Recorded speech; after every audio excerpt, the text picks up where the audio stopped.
अमृतसर आ गया है। गाड़ी के डिब्बे में बहुत मुसाफिर नहीं थे। मेरे सामने वाली सीट पर बैठे सरदार जी मुझे देर से लाम के किस्से, लाम यानी युद्ध के किस्से, लड़ाई के किस्से सुनाते जा रहे थे। वह लाम के दिनों में बर्मा की लड़ाई में भाग ले चुके थे और बात बात पर खी करके हंसते गोरे फौजियों की खिल्ली उड़ाते रहे थे। डिब्बे में 3 पठान व्यापारी भी थे। उनमें से एक हरे रंग की पोशाक पहने ऊपर वाली बर्थ पर लेटा हुआ था। वह आदमी बड़ा हंसमुख था। बड़ी देर से मेरे साथ वाली सीट पर बैठे एक दुबले से बाबू के साथ उसका मजाक चल रहा था। वह दुबला बाबू पेशावर का रहने वाला जान पड़ता था, क्योंकि किसी किसी वक्त वे आपस में पश्तों में भी बातें करते थे। मेरे सामने दाईं और कोने में एक बुढ़िया मुंह सिर ढांपे बैठी थी और देर से माला जप रही थी। यही कुछ लोग रहे होंगे, संभवतः 2 एक और मुसाफिर भी रहे हों, पर मुझे स्पष्टता याद नहीं। गाड़ी धीमी रफ्तार से चली जा रही थी और गाड़ी में बैठे मुसाफिर बतिया रहे थे, बातें कर रहे थे और बाहर गेहूं के खेतों में हल्की हल्की लहरियां उठ रही थी। मैं मन ही मन बड़ा खुश था, क्योंकि मैं दिल्ली में होने वाला स्वतंत्रता दिवस समारोह देखने जा रहा था। उन दिनों के बारे में सोचता हूँ तो लगता है कि हम किसी झुटपुटे में जी रहे हैं। शायद समय बीते जाने पर अतीत का सारा व्यापार ही झुटपुटे में बीता जान पड़ता है। ज्यों ज्यों भविष्य के पट खुलते जाते हैं, यह झुटपुटा और भी अधिक गहराता चला जाता है। उन्हीं दिनों पाकिस्तान के बनाए जाने का ऐलान किया गया था और लोग तरह तरह के अनुमान लगाने लगे थे कि भविष्य में जीवन की रूपरेखा कैसी होगी, पर किसी की भी कल्पना बहुत दूर तक नहीं जा पाती थी। मेरे सामने बैठे ये सरदार जी बार बार मुझसे पूछ रहे थे कि पाकिस्तान बन जाने पर जिन्ना साहब बंबई में ही रहेंगे या पाकिस्तान में जाकर बस जाएंगे, और मेरा हर बार यही जवाब होता, बंबई क्या छोड़ेंगे, पाकिस्तान में आते जाते रहेंगे। बंबई छोड़ देने में क्या तुक है। लाहौर और गुरदासपुर के बारे में भी अनुमान लगाए जा रहे थे कि कौन सा शहर किस ओर जाएगा। मिल बैठने के ढंग में, गपशप में, हंसी मजाक में कोई विशेष अंतर नहीं आया था। कुछ लोग अपने घर छोड़कर जा रहे थे, जबकि अन्य लोग उनका मजाक उड़ा रहे थे। कोई नहीं जानता था कि कौन सा कदम ठीक होगा, कौन सा गलत। एक और पाकिस्तान बन जाने का जोश था, तो दूसरी ओर हिंदुस्तान के आज़ाद हो जाने का भी जोश था। जगह जगह दंगे भी हो रहे थे और यौम आज़ादी की तैयारियां भी चल रही थीं। इस पृष्ठभूमि में लगता देश आज़ाद हो जाने पर दंगे अपने आप बंद हो जाएंगे। वातावरण में, इस झुटपुट में आज़ादी की सुनहरी धूल भी उड़ रही थी और साथ साथ अनिश्चय भी डोल रहा था। और इसी अनिश्चय की स्थिति में किसी किसी वक्त भावी रिश्तों की रूपरेखा झलक दे जाती थी। शायद जेहलम का स्टेशन पीछे छूट चुका था, जब ऊपर वाली बर्थ पर बैठे पठान ने एक पोटली खोली और उसमें से उबला हुआ मांस और नान रोटी के टुकड़े निकाल निकाल कर अपने साथियों को देने लगा। फिर वह हंसी मजाक के बीच मेरी बगल में बैठे बाबू की और भी नान का टुकड़ा और मांस की बोटी बढ़ाकर खाने का आग्रह करने लगा था। का ले बाबू, ताकत आएगी, काले बाबू मतलब खा ले बाबू, ताकत आएगी। हम जैसा हो जाएगा, हमारे जैसा हो जाएगा, बीबी भी तेरे साथ खुश रहेगी। काले दाल को तू दाल खाता है इसलिए दुबला है, दाल खाता है इसलिए दुबला है। डिब्बे में लोग उसकी बात सुनकर हंसने लगे थे। बाबू ने पश्तो में कुछ जवाब दिया और मुस्कुराता सिर हिलाता रहा। इस पर दूसरे पठान ने हंसकर कहा, ओ जालिम, हमारे हाथ से नहीं लेता है तो अपने हाथ से उठा ले। खुदा कसम बकरे का गोश्त है और किसी चीज़ का नहीं है।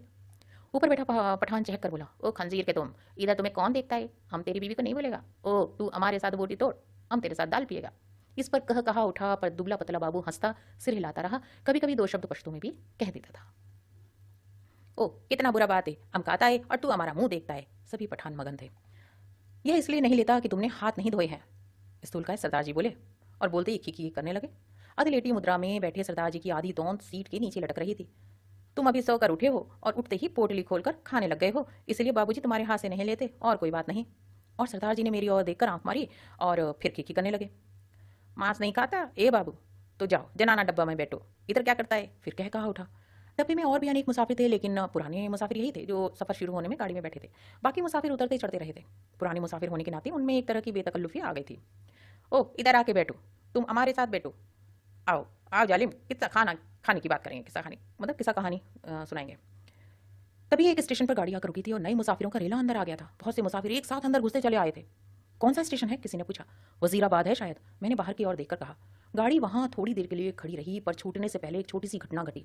एक आदमी साथ वाले डिब्बे में पानी लेने उतरा और नल पर जाकर पानी लोटे में भर ही रहा था। तभी वह भागकर अपने डिब्बे की ओर लौट आया। छलछलाते लोटे में से पानी गिर रहा था, लेकिन जिस ढंग से वह भागा था उसी ने सब कुछ बता दिया। नल पर खड़े और लोग भी 3-4 आदमी रहे होंगे, इधर उधर अपने अपने डिब्बे की ओर भाग गए। इस तरह घबराकर भागते लोगों को मैं देख चुका था। देखते ही देखते प्लेटफॉर्म खाली हो गया, मगर डिब्बे के अंदर अभी भी हंसी मजाक चल रहा था। कहीं कोई गड़बड़ है, मेरे पास बैठे दुबले बाबू ने कहा। कहीं कुछ था, लेकिन क्या था कुछ समझ में नहीं आ रहा था, स्पष्ट नहीं जानता था। मैं अनेक दंगे देख चुका था, इसलिए वातावरण में होने वाली छोटी सी भी तब्दील को मैं भांप गया था। इस छोटी सी तब्दील यानी जो बदलाव आ गया था। भागते व्यक्ति, खटाक से बंद होते दरवाजे, घरों की छतों पर खड़े लोग, चुप्पी और सन्नाटा, सभी दंगों के चिन्ह थे। तभी पिछले दरवाजे की ओर से, जो प्लेटफॉर्म की ओर न खुलकर दूसरी ओर खुलता था, हल्का सा शोर हुआ। कोई मुसाफिर अंदर घुसना चाह रहा था। कहाँ घुसा आ रहा है, नहीं है जगह, बोल दिया जगह नहीं है, किसी ने कहा। बंद करो जी दरवाजा, यूं ही मुंह उठाए घुसे आते हैं। जितनी देर कोई मुसाफिर डिब्बे के बाहर खड़ा अंदर आने की चेष्टा करता रहे, अंदर बैठे मुसाफिर उसका विरोध करते रहते हैं। पर एक बार जैसे तैसे वह अंदर आ जाए तो विरोध खत्म हो जाता है और वह मुसाफिर जल्दी ही डिब्बे की दुनिया का निवासी बन जाता है। और अगले स्टेशन पर वही सबसे पहले बाहर खड़े मुसाफिरों पर चिल्लाने लगता है, नहीं है जगह, अगले डिब्बे में जाओ। घुसाते हैं। दरवाजे पर शोर पड़ता जा रहा था, तभी मैले कुचैले कपड़ों और लटकती मूछों वाला एक आदमी दरवाजे में से अंदर घुसता दिखाई दिया। चीकट मैले कपड़े, जरूर कहीं हलवाई की दुकान करता होगा। वह लोगों की शिकायतों, आवाज़ों की ओर ध्यान दिए बिना दरवाजे की ओर घूमकर बड़ा सा काले रंग का संदूक अंदर की ओर घसीटने लगा। आ जाओ तुम ही चढ़ाओ, वह अपने पीछे किसी से कह रहा था। तभी दरवाजे में एक पतली सूखी सी औरत नजर आई और उसके पीछे 16-17 बरस की एक सांवली सी लड़की अंदर आ गई। लोग अभी भी चिल्लाए जा रहे थे। सरदार जी को कूल्हों के बल उठकर बैठना पड़ा। बंद करो जी दरवाजा, बिना पूछे चढ़े आते हैं, अपने बाप का घर समझ रखा है, मत घुसने दो जी, क्या करते हो, धकेल दो पीछे। और लोग चिल्ला रहे थे और लोग भी चिल्लाने लगे थे। लेकिन वह आदमी अपना सामान अंदर घसीटे जा रहा था और उसकी पत्नी और बेटी संडास के दरवाजे के साथ लगकर खड़े थे। और कोई डब्बा नहीं मिला, औरत जात को भी यहाँ उठा लाया है। वह आदमी पसीने से तर था और हाँफता हुआ सामान अंदर घसीटे जा रहा था। संदूक के बाद रस्सियों से बंधी खाट की पाटियां अंदर खींचने लगा। टिकट है जी मेरे पास, मैं बेटिकट नहीं हूँ। इस पर डिब्बे में बैठे बहुत से लोग चुप हो गए, पर बर्थ पर बैठा पठान उचक कर बोला, निकल जा इधर से, देखता नहीं है इधर जगह नहीं है। और पठान ने आओ देखा ना था आगे बढ़कर ऊपर से ही उस मुसाफिर के लात जमा दी। पर लात उस आदमी को लगने की वजह उसकी पत्नी के कलेजे में लगी और वहीं वह हाय हाय करती बैठ गई। उस आदमी के पास मुसाफिरों के साथ उलझने के लिए वक्त नहीं था। वह बराबर अपना सामान अंदर घसीटे जा रहा था। पर डिब्बे में मौन छा गया। खाट की पाटियों के बाद बड़ी बड़ी गठरियां आईं। इस पर ऊपर बैठे पठान की सहन क्षमता चूक गई। निकालो इसे, कौन है ये, वह चिल्लाया। इस पर दूसरे पठान ने, जो नीचे की सीट पर बैठा था, उस आदमी का संदूक दरवाजे में से नीचे धकेल दिया, जहां लाल वर्दी वाला एक कुली खड़ा सामान अंदर पहुंचा रहा था। उस पत्नी के चोट लगने पर कुछ मुसाफिर चुप हो गए थे। केवल कोने में बैठी बुढ़िया करलाए जा रही थी, कही जा रही थी, ए नेक बख्तों बैठने दो, आजा बेटी तू मेरे पास आजा, जैसे तैसे सफर काट लेंगे, छोड़ो बेजालिमो बैठने दो। अभी आधा सामान ही अंदर आ पाया होगा कि गाड़ी धीरे धीरे सरकने लगी। छूट गया, सामान छूट गया, वह आदमी बदहवासा होकर चिल्लाया। पिताजी सामान छूट गया। संडास के दरवाजे के पास खड़ी लड़की सिर से पांव तक कांप रही थी और चिल्लाई जा रही थी। उतरो, नीचे उतरो, वह आदमी हड़बड़ाकर चिल्लाया और आगे बढ़कर खाट की पाटियां गठरियां बाहर फेंकते हुए दरवाजे का डंडा पकड़कर नीचे उतर आया। उसके पीछे उसकी व्याकुल बेटी और उसकी पत्नी कलेजे को दोनों हाथों से दबाए हाय हाय करती नीचे उतर गई। बहुत बुरा किया है तुम लोगों ने, बहुत बुरा किया। बुढ़िया ऊंचा ऊंचा बोल रही थी, तुम्हारे दिल में दर्द मर गया है, छोटी सी बच्ची उसके साथ थी, बेरहम, तुमने बहुत बुरा किया, धक्के देकर उतार दिया है। गाड़ी सोने प्लेटफॉर्म को लांघती आगे बढ़ गई। डिब्बे में व्याकुल सी चुप्पी छा गई। बुढ़िया ने बोलना बंद कर दिया। पठानों का विरोध कर पाने की किसी की हिम्मत नहीं हुई। तभी मेरी बगल में बैठे दुबले बाबू ने मेरे बाजू पर हाथ रखकर कहा, आग है, देखो आग लगी है। गाड़ी प्लेटफॉर्म छोड़कर आगे निकल आई थी। शहर पीछे छूट रहा था। तभी शहर की ओर से उठते धुएं के बादल और उनमें लपलपाती आग के शोले नजर आने लगे। दंगा हुआ है। स्टेशन पर भी लोग भाग रहे थे, कहीं दंगा हुआ है। शहर में आग लगी थी। बात डिब्बे भर के मुसाफिरों को पता चल गई और वे लपक लपक कर खिड़कियों में से आग का दृश्य देखने लगे। जब गाड़ी शहर छोड़कर आगे बढ़ गई तो डिब्बे में सन्नाटा छा गया। मैंने घूमकर डिब्बे के अंदर देखा, दुबले बाबू का चेहरा पीला पड़ गया था और माथे पर पसीने की परत किसी मुर्दे के माथे की तरह चमक रही थी। मुझे लगा जैसे अपनी अपनी जगह बैठे मुसाफिरों ने अपने आसपास बैठे लोगों का जायजा ले लिया है। सरदार जी उठकर मेरी सीट पर आकर बैठ गए। मेरी सीट उनके पास आकर बैठ गए, लेखक के पास। नीचे वाली सीट पर बैठा पठान उठा, अपने 2 साथी पठानों के साथ ऊपर वाली बर्थ पर चढ़ गया। मतलब लोगों ने अपनी जगह बदलनी शुरू कर दी। यही क्रिया शायद रेलगाड़ी के अन्य डिब्बों में भी चल रही थी। डिब्बे में तनाव आ गया। लोगों ने बतियाना बंद कर दिया। तीनों के तीनों पठान ऊपर वाली बर्थ पर एक साथ बैठे चुपचाप नीचे की ओर देखे जा रहे थे। सभी मुसाफिरों की आंखें पहले से ज्यादा खुली खुली और ज्यादा शंकित सी लगी। यही स्थिति संभवतः गाड़ी के सभी डिब्बों में व्याप्त हो रही थी। कौन सा स्टेशन था वह, डिब्बे में किसी ने पूछा। वजीराबाद, किसी ने उत्तर दिया। जवाब मिलने पर डिब्बे में एक और प्रतिक्रिया हुई। पठानों के मन का तनाव फौरन ढीला पड़ गया, जबकि हिंदू सिख मुसाफिरों की चुप्पी और ज्यादा गहरी हो गई। एक पठान ने अपनी बास्केट की जेब में से नस्वार की डिबिया निकाली और नाक में नस्वार चढ़ाने लगा। अन्य पठान भी अपने अपनी डिबिया निकालकर नस्वार चढ़ाने लगे। बुढ़िया बराबर माला जपे जा रही थी। किसी किसी वक्त उसकी बुदबुदाते होंठ नजर आते, लगता उनमें से कोई खोखली सी आवाज निकल रही है। अगले स्टेशन पर जब गाड़ी रुकी तो वहां भी सन्नाटा था। कोई परिंदा तक नहीं फड़क रहा था। हाँ, एक भिश्ती पीठ पर पानी की मशक लादे प्लेटफॉर्म लांग कर आया था और मुसाफिरों को पानी पिलाने लगा था। लो पियो पानी, पियो पियो पानी। औरतों के डिब्बे में से औरतों और बच्चों के अनेक हाथ बाहर निकल आए थे। बहुत मारकाट हुई है, बहुत लोग मरे हैं। लगता है वह इस मारकाट में अकेला पुण्य कमाने चला आया है। गाड़ी सरकी तो सहसा खिड़कियों के पल्ले चढ़ाए जाने लगे। दूर दूर तक पहियों की गड़गड़ाहट के साथ खिड़कियों के पल्ले चढ़ाने की आवाजें आने लगी। किसी अज्ञात आशंकावश दुबला बाबू मेरे पास वाली सीट पर से उठा और 2 सीटों के बीच फर्श पर लेट गया। उसका चेहरा अभी भी मुर्दे जैसा पीला हो रहा था। इस पर बर्थ पर बैठा पठान उसकी ठिठोली करने लगा। ओ बेगैरत, तुम मर्द है कि औरत है? सीट पर से उठकर नीचे लेटते है, तुम मर्द के नाम को बदनाम करते है। वह बोल रहा था और बार बार हंसे जा रहा था। फिर वह उससे पश्तो में कुछ कहने लगा। बाबू चुप बना लेटा रहा। अन्य सभी मुसाफिर चुप थे। डिब्बे का वातावरण बोझिल बना हुआ था। ऐसे आदमी को हम डिब्बे में नहीं बैठने देगा। ओ बाबू, अगले स्टेशन पर उतर जाओ और जनाना डब्बे में बैठो। मगर बाबू की हाजिर जवाबी अपने कंठ में सूख चली थी। हकलाकर चुप हो गया। वह थोड़ी देर बाद अपने आप उस सीट से उठा और उस जगह से उठा और सीट पर जाकर बैठ गया। देर तक अपने कपड़ों की धूल झाड़ता रहा। वह क्यों उठकर फर्श पर लेट गया था? शायद उसे डर था कि बाहर से गाड़ी पर पथराव होगा या गोली चलेगी। शायद इसी कारण खिड़कियों के पल्ले चढ़ाए जा रहे थे, यानी खिड़कियां बंद की जा रही थीं। कुछ भी कहना कठिन था। मुमकिन है किसी एक मुसाफिर ने किसी कारण से खिड़की का पल्ला चढ़ाया हो और उसकी देखा देखी बिना सोचे समझे धड़ाधड़ खिड़कियों के पल्ले चढ़ाए जाने लगे थे। बोझिल अनिश्चित से वातावरण में सफर कटने लगा। रात गहराने लगी थी। डिब्बे के मुसाफिर स्तब्ध और शंकित ज्यों के त्यों बैठे थे। कभी गाड़ी की रफ्तार सहसा टूटकर धीमी पड़ जाती तो लोग एक दूसरे की ओर देखने लगते। कभी रास्ते में ही रुक जाती तो डिब्बे के अंदर का सन्नाटा और भी गहरा हो जाता। केवल पठान निश्चिंत बैठे थे। हाँ, उन्होंने बतियाना भी छोड़ दिया था क्योंकि उनकी बातचीत में कोई शामिल होने वाला था ही नहीं। धीरे धीरे पठान ऊँघने लगे जबकि अन्य मुसाफिर फटी फटी आंखों से शून्य में देखे जा रहे थे। बुढ़िया मुंह सिर लपेटे टांगे सीट पर चढ़ाए बैठे बैठे सो गई थी। ऊपर वाली बर्थ पर एक पठान ने आधे लेटे ही कुर्ते की जेब में से एक काले मनकों की तस्बीह निकाल ली और उसे धीरे धीरे हाथ में चलाने लगा। खिड़की के बाहर आकाश में चांद निकल आया था। चांदनी में बाहर की दुनिया और भी अनिश्चित और भी अधिक रहस्यमय हो गई थी। किसी किसी वक्त दूर किसी और आग के शोले उठते नजर आते। कोई नगर जल रहा था। गाड़ी किसी वक्त चिंगारती हुई आगे बढ़ने लगती, फिर किसी वक्त उसकी रफ्तार धीमी पड़ जाती और मीलों तक धीमी रफ्तार से ही चलती रहती। सहसा दुबला बाबू खिड़की में से बाहर देखकर ऊंची आवाज में बोला, हरबंसपुरा निकल गया। उसकी आवाज में उत्तेजना थी। वह जैसे चीख कर बोला था। डिब्बे के सभी लोग उसकी आवाज सुनकर चौंक गए। उसी वक्त डिब्बे में अधिकांश मुसाफिरों ने मानो उसकी आवाज को ही सुनकर करवट बदल ली। ओ बाबू, चिल्लाता क्यों है? तस्बीह वाला पठान चौंक कर बोला, इधर उतरेगा तुम? जंजीर खींचो। और खीखी करके हंस दिया। जाहिर है वह हरबंसपुरा की स्थिति से और उसके नाम से अनभिज्ञ था, यानी वह नहीं जानता था हरबंसपुरा कौन सी जगह है। बाबू ने कोई उत्तर नहीं दिया, केवल सिर हिला दिया और एक आध बार पठान की ओर देखकर फिर खिड़की के बाहर झांकने लगा। डिब्बे में फिर मौन छा गया। तभी इंजन ने सीटी दी और उसकी एक रस रफ्तार टूट गई। थोड़ी देर में खटाक का सा शब्द भी हुआ। शायद गाड़ी ने लाइन बदल ली थी। बाबू ने झांककर उस दिशा में देखा जिस ओर गाड़ी बढ़ी जा रही थी। शहर आ गया है, वह फिर ऊंची आवाज में चिल्लाया। अमृतसर आ गया है, उसने फिर से कहा और उछलकर खड़ा हो गया और ऊपर वाली बर्थ पर लेटे पठान को संबोधित करके चिल्लाया, ओबे पठान के बच्चे, नीचे उतर। तेरी माँ की नीचे उतर, तेरी उस पठान बनाने वाले की मैं। बाबू चिल्लाने लगा और चीख चीख कर गालियां बकने लगा। तस्बीह वाले पठान ने करवट बदली और बाबू की ओर देखकर बोला, ओ क्या है बाबू, हमको कुछ बोला? बाबू को उत्तेजित देखकर अन्य मुसाफिर भी उठ बैठे। नीचे उतर, तेरी मैं। हिंदू औरत को लात मारता है हरामजादी, तेरी उस। गाली देने लगा। ओ बाबू, बकर बकर नहीं करो। ओ खजीर के तुम, गाली मत बको, हमने बोल दिया, हम तुम्हारा जबान खींच लेगा। गाली देता है मादर। और बाबू चिल्लाया और उछलकर सीट पर चढ़ गया। वह सिर से पांव तक कांप रहा था। बस बस, सरदार जी बोले, यह लड़ने की जगह नहीं है, थोड़ा देर का सफर बाकी है, आराम से बैठो। तेरी मैं लात ना तोड़ूं तो कहना, गाड़ी तेरे बाप की है। बाबू चिल्लाया। ओ हमने क्या बोला? सभी लोग उसको निकालता था, हमने भी निकाला। ये इधर हमको गाली देता है, हम इसका जुबान खींच लेगा। बुढ़िया बीच में फिर बोल उठी, वे जिण जोगिया, आराम नाल बैठो, वे रब दिए बंदियो, कुछ होश करो। उसके होंठ किसी प्रेत की तरह फड़फड़ाए जा रहे थे और उनमें से क्षीण सी फुसफुसाहट सुनाई दे रही थी। बाबू चिल्लाए जा रहा था, अपने घर में शेर बनता था, अब बोल तेरी मैं उस पठान बनाने वाले की। तभी गाड़ी अमृतसर के प्लेटफॉर्म पर रुकी। प्लेटफॉर्म लोगों से खचाखच भरा था। प्लेटफॉर्म पर खड़े लोग झांक झांक कर डिब्बों के अंदर देखने लगे। बार बार लोग एक ही सवाल पूछ रहे थे, पीछे क्या हुआ, कहाँ पर दंगा हुआ है? खचाखच भरे प्लेटफॉर्म पर शायद इसी बात की चर्चा चल रही थी कि पीछे क्या हुआ था, पीछे क्या हुआ है।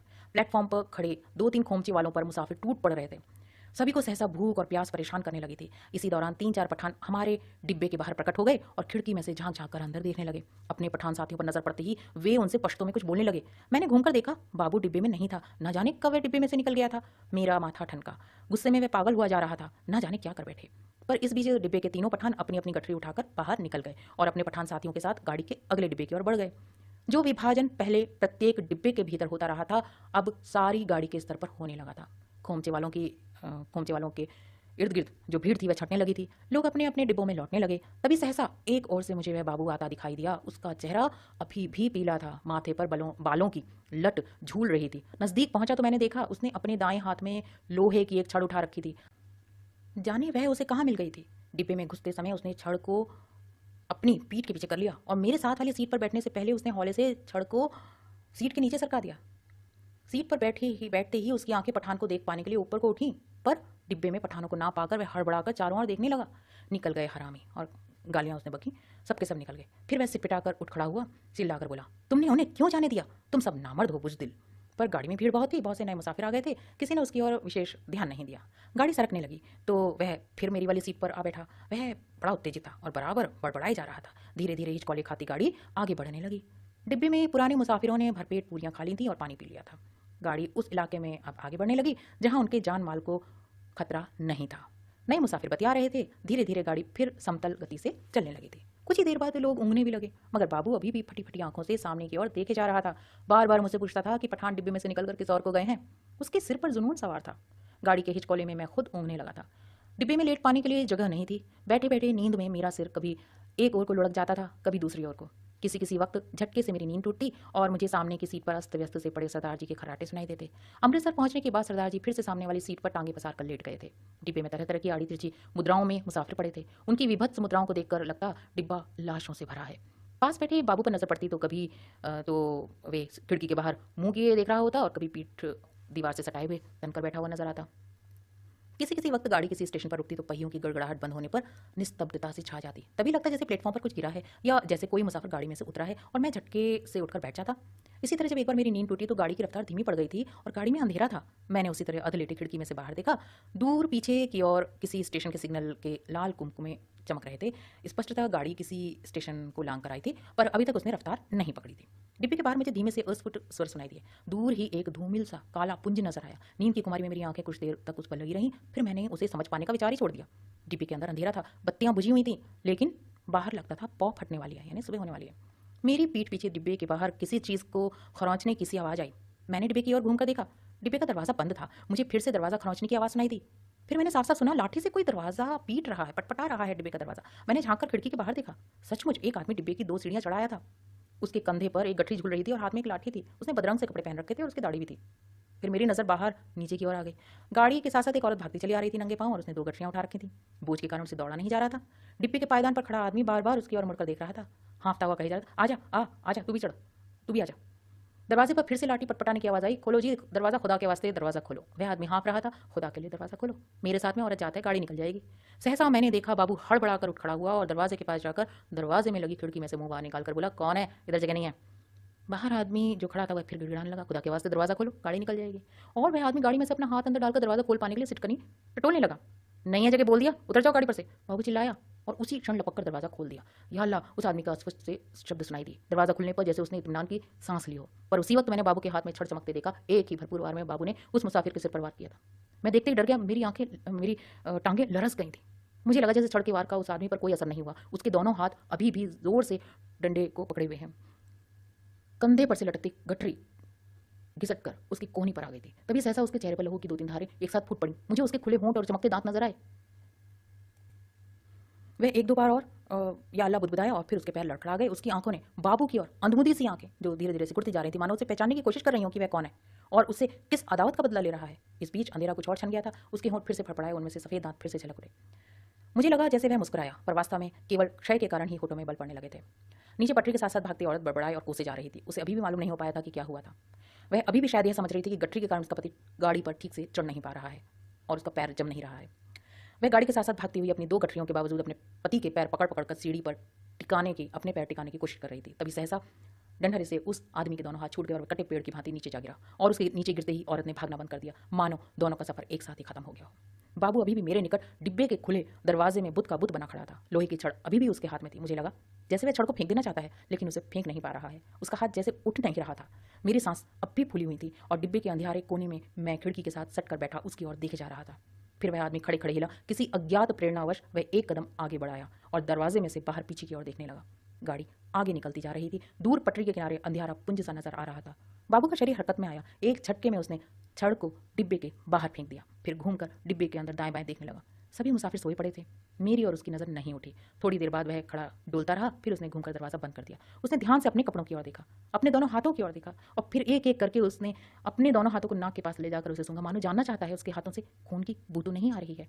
फिर वह दबे पांव चलता हुआ आया और मेरी बगल वाली सीट पर बैठ गया। धीरे धीरे छुटपुटा छटने लगा था। दिन खुलने लगा था। साफ सुथरी सी रोशनी चारों ओर फैलने लगी थी। किसी ने जंजीर खींचकर गाड़ी को खड़ा नहीं किया था। छड़ खाकर गिरी उसकी देह मीलों पीछे छूट चुकी थी। सामने गेहूं के खेतों में फिर से हल्की हल्की लहरियां उठने लगी थी। सरदार जी बदन कुचलाते उठ बैठे। मेरी बगल में बैठा बाबू दोनों हाथ सिर के पीछे रखे सामने की ओर देखे जा रहा था। रात भर में उसके चेहरे पर दाढ़ी के छोटे छोटे बाल उगाए थे। अपने सामने बैठा देखकर सरदार उससे बतियाने लगा। बड़े जीवट वाले हो बाबू, दुबले पतले हो पर बड़े गुर्दे वाले हो, बड़ी हिम्मत दिखाई। तुमसे डरकर ही वे पठान डिब्बे में से निकल गए। यहाँ बने रहते तो एक ना एक की खोपड़ी तुम जरूर दुरुस्त कर देते। और सरदार जी हंसने लगे।